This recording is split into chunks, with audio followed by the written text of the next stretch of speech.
First of all हम strategy यहाँ पे डेवलप करेंगे कि क्या चीज़ हमें अप्लाई कर सकते हैं। तो मैं सिंपल यहाँ पे एक फ्यूचर ले लेते हैं लाइक निफ्टी का, ठीक है। अभी जैसे आप देखेंगे तो नेक्स्ट के लिए फ्यूचर मैं यहाँ पे ले लेता हूँ जुलाई का, ठीक है। मेरे को सिंपल सबसे पहले क्या करना है, तो कोई एक फ्यूचर को यहाँ पे बाय करना है और फ्यूचर का मार्जिन हम चेक करेंगे यहाँ पे। तो सिंपल मैंने यहाँ पे फ्यूचर को बाय किया हुआ है, ठीक है। यहाँ पे मैंने ऐड किया तो मेरी यहाँ पे प्रोबेबिलिटी आ गई और उसके साथ साथ उसके विनिंग चांसेस सब कुछ यहाँ पे आ गया। अब आप यहाँ पे देखेंगे कि फंड नीडेड मतलब कि 67,896, ठीक है। ये मेरा रिक्वायरमेंट मार्जिन है, जो मैंने पहले बताया कि फुल आप फ्यूचर में काम करते हो तो फुल मार्जिन वहाँ पे रिक्वायरमेंट रहेगा। अब ये पहले तो ये जो फंड नीडेड है उसको पहले कम करना है और उसके साथ हमारा जो प्रॉफिट रेशियो है वो हम कैसे मैनेज कर सकते हैं। तो सिंपल जैसे यहाँ पे फ्यूचर को हमने ऐड किया है बाइंग की तरफ, वैसे ही यहाँ पे एक और चीज़ हेज करेंगे हम, जिससे हमारा मार्जिन कम हो जाएगा। तो हेजिंग के लिए सिंपल आपको क्या करना है, यहाँ पे ऑप्शन सिलेक्ट करना है। ऑप्शन के अंदर हम जुलाई के, जैसे मैंने जुलाई का फ्यूचर लिया तो सेम जुलाई का फ्यूचर यहाँ पे मैं क्लिक कर दूंगा, ठीक है। मेरे पास 4 जुलाई का डेटा यहाँ पे अवेलेबल है। अब उसके अंदर अभी का एट द मनी का मैं पुट पकड़ूंगा। सबसे पहले मैंने फ्यूचर के अंदर बाय किया, मतलब कि मैंने ट्रेंड डिसाइड किया है बुलिश साइड का, और उसके सामने मैं हेज कर रहा हूँ ताकि मेरा जो फंड नीडेड है, जो मार्जिन है, वो एक नॉर्मल अमाउंट के अंदर सेट हो जाएगा। तो सिंपल मैं 23,800 का यहाँ पे मैं जो पुट है उसको मैं यहाँ पे बाइंग की पोजीशन में ऐड कर रहा हूँ और इसको हम डन कर देते हैं। अब आप यहाँ पे देख सकते हैं जिस तरीके से यहाँ पे हमें जो वैल्यू शो कर रही है, तो वैल्यू का मतलब क्या हो गया, तो यहाँ पे जो फंड नीडेड था वो जो यहाँ पे जो पहले वैल्यू दिखा रहा था उसके कंपेयर में डायरेक्टली 24 हो गया। मतलब कि आपको ये चीज़ पता चल गया कि हमने हेजिंग किया तो हेजिंग के बेस पे फंड रिक्वायरमेंट बहुत ही कम हो गया। अब ये ऐसा फंड यहाँ पे आ गया जिसके अंदर आप नॉर्मली ऑप्शन बाइंग की तरफ काम करते हैं, ठीक है। सेलिंग की तरफ ये फंड के अंदर आई थिंक पॉसिबल नहीं है, उसके लिए एक ह्यूज अमाउंट चाहिए, या फिर आप फ्यूचर में काम करो तो उसके लिए भी एक ह्यूज मार्जिन की रिक्वायरमेंट रहती है। तो हमने सिंपल यहाँ पे हेज कर दिया। अब हेज से हमें 2 बेनिफिट हुआ। यहाँ पे हमारा जो मैक्सिमम लॉस है वो स्ट्रेटजी ने फिक्स करके दिया कि मैक्सिमम लॉस की प्रोबेबिलिटी जो है वो यहाँ पे 22% की हो गई। उसके अलावा आप देखेंगे मैक्सिमम प्रॉफिट तो अनलिमिटेड, ठीक है। अनलिमिटेड के अंदर जो भी टाइम एक्सपायरी रहती है उसके साथ साथ टाइम वैल्यू रहता है, उसके अकॉर्डिंगली काम करता है। यहाँ पे सिंपल हमारा जो फंड रिक्वायरमेंट था वो हमारे ये आ गया, ठीक है। और उसके साथ साथ ब्रेक इवन पॉइंट जो है वो हमारा यहाँ पे मिल गया। अब इसको नीचे सिंपल ग्राफ में समझते हैं, तो ग्राफ के अकॉर्डिंगली क्या हमें यहाँ पे शो कर रहा है, ठीक है। अब सिंपल आप समझिए कि ये हमारा करंट प्राइस चल रहा है। करंट प्राइस से जिस तरीके से मूवमेंट अपर साइड में जाएगा, जैसे जैसे एक्सपायरी नज़दीक आ रही है वैसे वैसे यहाँ पे जो प्रॉफिट एरिया रहेगा वो हमारा बढ़ता जाएगा। जैसे वो जीरो लाइन के ऊपर आ जाता है तो दोनों के अंदर मतलब कि जो पुट हमने बाय किया था उसकी प्रायोरिटी यहाँ पे 0 हो जाएगी, उसकी प्रोबेबिलिटी यहाँ पे 0 हो जाएगी। उसके बाद आप देखेंगे तो कंटिन्यूसली जो फ्यूचर हमारा पोजीशन बाय की तरफ था वो कंटिन्यूसली यहाँ पे चल रहा है, तो एक रिस्क रिवॉर्ड यहाँ पे मैनेज हो रहा है। अब ये सिंपल आप इंट्राडे के लिए देखेंगे, आपको पहले पेपर ट्रेड में ये चीज़ ट्राई करनी है। इसके अंदर आप एक बार ऐड करके इसको ट्राई करिए, उसके बाद इसको एक्चुअल में उसको आप देख सकते हैं, ठीक है। अब यहाँ पे ये सारी चीज़ें मेरे को मिल गई, बट यहाँ पे ये स्ट्रेटजी हमें कब अप्लाई करनी है वो मैं आपके साथ डिस्कस करना चाहता हूँ, क्योंकि स्ट्रेटजी तो यहाँ पे बन गई है। अब इसके साथ साथ यहाँ पे अप्लाई कब करनी है, तो अप्लाई करने के लिए सिंपल मैं यहाँ पे चार्ट पे आ जाता हूँ। तो चार्ट पे आप देख सकते हो, यहाँ पे चार्ट के अंदर सबसे पहले निफ्टी का चार्ट यहाँ पे ओपन है 15 मिनट का, और 15 मिनट के अंदर हमें फर्स्ट ऑफ ऑल क्या चीज़ें फिल्टर करनी है। तो this is the first candle, ठीक है, 9:15। फर्स्ट कैंडल का मैंने सिंपल यहाँ पे हाई और लो दोनों को मार्क कर लिया है। मेरा एक सिंपल कैलकुलेशन है कि अगर हाई के ऊपर कोई कैंडल क्लोज दे रही है या फिर लो के नीचे कोई कैंडल क्लोज दे रही है तो उसको सबसे पहले मार्क कर देना है, ठीक है। मतलब हाई लो मैंने मार्क किया तो उससे मेरे को एक प्रायोरिटी यहाँ पे पता चल गई कि हाई के ऊपर अगर कोई कैंडल क्लोज दे रही है या लो के नीचे क्लोज दे रही है, मतलब वो मेरी एक इम्पोर्टेंट वेटेज वाली कैंडल में उसको बोल सकता हूँ, क्योंकि वहाँ पे एक ट्रेड की पॉसिबिलिटी यहाँ पे क्रिएट हो जाएगी, ठीक है।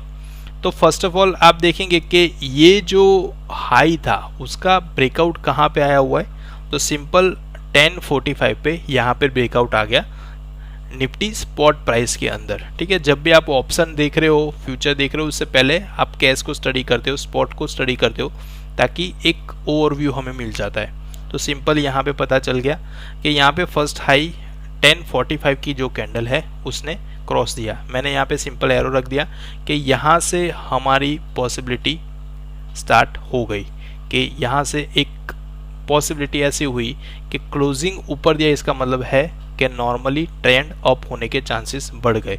अगर उसने क्लोजिंग नीचे दिया होता तो डाउन ट्रेंड के चांसेस होते, बट उसने यहाँ पे अपर क्लोजिंग दिया। उससे पहले आप देखेंगे तो पूरा साइडवे रहा है, ठीक है। तो साइडवे के अंदर कुछ अप्लाई नहीं होगा, जैसे ही उसकी रेंज ब्रेकआउट में आती है, मतलब कि एक चीज़ यहाँ पे क्लियर हो गई कि ट्रेंड हमारे लिए यहाँ पे बुलिश बन गया, ठीक है।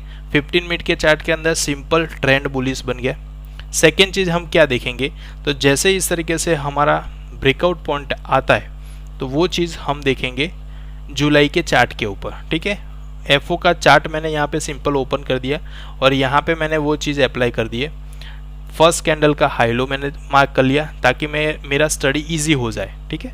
और उसके बाद मैं उसको स्टडी कर रहा हूँ कि जिस तरीके से स्पॉट के अंदर ब्रेकआउट पॉइंट मुझे 1045 पे मिला है, तो आई थिंक फ्यूचर के अंदर भी वो सेम ही होगा, इसलिए मैंने यहाँ पे मार्क कर दिया 1045 की कैंडल। आप देखेंगे तो यहाँ पे इजीली ब्रेक पॉइंट मेरे को यहाँ पे मिल गया, ठीक है। तो ये कैंडल जो पर्टिकुलरली थी वहाँ पे मेरा ब्रेकआउट क्रिएट हो गया। अब थर्ड चीज़, जैसे ही ये ब्रेकआउट पॉइंट क्रिएट होता है तो मतलब एक रेंज तो हमें पता चल गई है कि हाई की होगा तो मेरे पास यहाँ पे कॉल क्रिएट होगा 800 के आसपास का। अगर यहाँ पे लो ब्रेक होता है तो यहाँ पे पुट तैयार होगा, ठीक है। अब स्ट्रैटेजी जो मैंने बताई आपको कि जब भी यहाँ पे बुलिश ट्रेंड आप डिसाइड कर रहे हो उस टाइम पे आपको पुट को बाय के अंदर ऐड करना है, और जब भी आप बेरिश साइड के अंदर डिसाइड कर रहे हो तब कॉल को बाय में ऐड करना है, ठीक है। दोनों हम ऑपोजिट करेंगे ताकि हमारी स्ट्रैटेजी वेरी क्लियर रहेगी। आप यहाँ पे देख सकते हो जुलाई का मैंने जो फ्यूचर था उसको बाय में रखा है, और सेम जुलाई का 4 जुलाई वीकली एक्सपायरी का उसका जो था उसको मैंने यहाँ पे बाय में ऐड किया है, जो पुट है हमारा एट द मनी वाला 23,800 का, ठीक है। स्ट्रैटेजी बहुत ही सिंपल है, इसको हैज करना है, बाकी कुछ नहीं है, बहुत ज़्यादा कॉम्प्लिकेटेड करने की ज़रूरत नहीं है। जो भी आप ट्रेंड डिसाइड कर रहे हो स्ट्रैटेजी के अकॉर्डिंगली, वो ट्रेंड है बुलिश ट्रेंड है तो यहाँ पे बुलिश के अंदर फ्यूचर अप्लाई करेंगे, और पुट जो है तो उसको हम बाय के अंदर ऐड कर लेंगे, ठीक है। ताकि हम हैज कर रहे, सामने हैज कर रहे, ताकि उसका जो प्रीमियम रहेगा वो रिस्क रिवॉर्ड के हिसाब से चलेगा। तो वो चीज़ मैंने यहाँ पे मार्क कर दी है। तो 1045 पे कंप्लीट यहाँ पे ब्रेकआउट पॉइंट मिल गया था, तो एक एग्जैक्ट वैल्यू मेरे को मिल गया कि फ्यूचर के अंदर हमारा अगर एंट्री पॉइंट हम बना रहे तो ये एक लेवल पे हो गया, मतलब कि 845 860 के बिटवीन की हमारी एक एंट्री पॉइंट यहाँ से मिल रहा है, एक ब्रेकआउट पॉइंट हमें यहाँ से मिल रहा है। अब थर्ड चीज़, जैसे मैंने बताया कि ऑप्शन की रेंज हमारे पास ऑलरेडी पहले होगी, क्योंकि स्पॉट के अंदर हमने वो चीज़ मार्क करके रखी हुई है कि अगर अपर साइड हाई का है तो वहाँ पे एक कॉल डिसाइड करके रहेंगे, पुट डिसाइड करके रहेंगे। जो भी यहाँ पे पोजीशन क्रिएट होती है उसका ऑपोजिट हमें यहाँ पे कॉल या पुट उसको ऐड करना है, ठीक है, फ्यूचर के साथ। थर्ड चीज़ यहाँ पे सिंपल फ्यूचर को हमने ओपन कर पुट को हमने ओपन कर दिया है। जो पुट मैंने आपको ऐड किया है वही पुट यहाँ पे ओपन है, उसके भी सेम आइडिया आ सके इसलिए 945 से उसकी 915 से लेके 945 के बिटवीन की एक रेंज यहाँ पे दिख रही है। ये रेंज के अंदर भी सेम यहाँ पे जो ब्रेक हुआ है वो कैंडल हमें यहाँ पे दिख रही है। तो यहाँ पे तीनों चार्ट को आपको स्टडी करना है। उससे क्या पता चलेगा, सबसे पहले स्पॉट प्राइस से हमें वो आइडिया आया कि स्पॉट प्राइस के अंदर उसकी मूवमेंट कहाँ से स्टार्ट हो रही है। सेकेंड हमें ये आइडिया आया कि यहाँ से जो भी फ्यूचर का चार्ट है जुलाई का, वहाँ पे ब्रेकआउट कहाँ पे हुआ, मतलब सेम ही पॉइंट था स्पॉट का इसका। और थर्ड चीज़, जो भी ऑप्शन हमने रेंज बनाई थी उसके ऑप्शन हमने ओपन किए, तो वो ऑप्शन मैंने यहाँ पे क्रिएट कर दिए। अगर वो डाउन साइड में रहता तो इसका भी ऑप्शन मैं ओपन करके रख सकता था और इसका भी ऑप्शन ओपन करके रख सकता। अगर रेंज छोटी है तो दोनों कॉल और पुट दोनों में सेम स्ट्राइक प्राइस आप ओपन करके रख सकते हो, ऐसा ज़रूरी नहीं है, दोनों एट द मनी काउंट हो सकता है। ठीक है, आपको सिंपल ऑप्शन को हेज इसलिए करना है ताकि हमारा जो मार्जिन है वो हम कम कर सके और रिस्क रिवॉर्ड जो है उसको मैनेज कर सके। ठीक है, ये सिंपल कैलकुलेशन है। अब यहाँ पे जो भी एंट्री बनी है वो प्राइस के अकॉर्डिंगली 945 पे फिक्स हो गया कि 945 पे जो भी प्राइस था उसके अकॉर्डिंगली हमने यहाँ पे पेपर ट्रेड के अंदर ऐड कर दिया। देखिए, अब आज का जो ऐड किया हुआ डेटा था वो मैं आपको बता देता हूँ कि क्या ये स्ट्रेटजी के अकॉर्डिंगली क्या हुआ है। तो टोटल यहाँ पे जो स्ट्रेटजी हमने ऐड किया था उसके अंदर क्या हुआ, तो फ्यूचर एक अच्छा खासा परफॉर्म कर गया आज। ठीक है, फ्यूचर का आप वैल्यू देखेंगे तो उसके अंदर मोर देन 3000 प्लस हम यहाँ पे हुए, और उसके सामने जो पुट था तो पुट के अंदर आप देखेंगे तो 1000 माइनस है। तो सिंपल हमने हैज किया था, हमारा रिस्क कवर किया था। अब मॉर्निंग से लेके आप इवनिंग तक, सॉरी आफ्टरनून तक, मतलब 3:30 तक आप ये पोजीशन होल्ड है।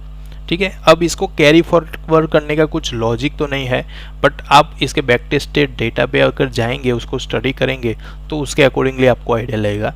बट ये सिंपल एक इंट्राडे के अंदर आप ये चीज़ को देख सकते हैं कि अगर हम हेजिंग के साथ इसको अप्लाई करते हैं तो रिस्क रिवॉर्ड काफ़ी कम हो जाता है, और उसके साथ साथ हमारा जो प्रॉफिट एरिया है वो भी काफ़ी अच्छा यहाँ पे बिल्डअप होता है। आप यहाँ पे देखेंगे कि 24,000 का जो मार्जिन था फ्यूचर प्लस उसके साथ साथ ऑप्शन, ठीक है, दोनों को हेज किया, उसका 24 के सामने हमें ऑलमोस्ट यहाँ पे 2000 का प्रॉफिट हो रहा है पेपर ट्रेड के अंदर।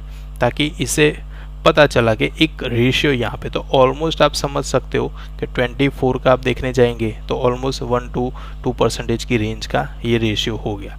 ठीक है, तो बहुत ही सिंपल स्ट्रेटजी है यहाँ पे, और इसको आप अप्लाई कर सकते हो। इसके अंदर पूरे दिन आपको होल्ड, मतलब पूरे दिन स्क्रीन के सामने भी रहने की ज़रूरत नहीं है, बहुत ही इजी स्ट्रेटजी है आई थिंक।